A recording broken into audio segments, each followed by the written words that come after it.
menampilkan Westlife di Kota Palembang. Marion Jola, artis yang sedang digemari kaum milenial saat ini, tidak menyangka dapat menjadi bagian dalam konser Westlife The 20 Tour 2019 yang akan digelar di Stadion Jakabaring Palembang pada 18 Agustus 2019. Lala, sapaan akrabnya ketika ditemui usai konferensi pers, mengungkapkan kekagumannya terhadap Westlife serta tidak menyangka dapat menjadi penyanyi pembuka sebelum konser. Tidak ada persiapan khusus yang dilakukannya, hanya menyiapkan fisik dan mental agar penampilannya dapat maksimal dalam konser tersebut.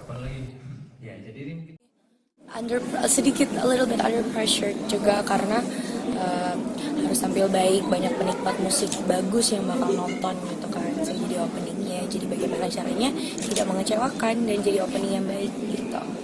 Favorit artis Mbak di Westlife siapa?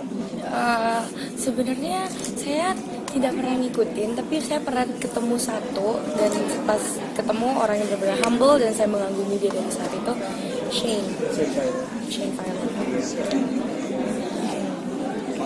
Bocoran jumlah lagunya Mbak? Hah? Bocorannya? Jumlah lagunya? Kejutan, tadi kan saya bilang nanti aja kejutan, soalnya masih ditentuin sama tim. Ada kolaborasi nggak nanti? Ada kolaborasinya? Oh, nggak tahu, belum tahu, kita nggak tahu. Ada kejutan apa? Dirinya masih merahasiakan lagu yang akan dinyanyikan serta kolaborasi yang akan dilakukan bersama Westlife. Hal tersebut akan terungkap ketika konser berlangsung. Tim Liputan Sriwijaya TV.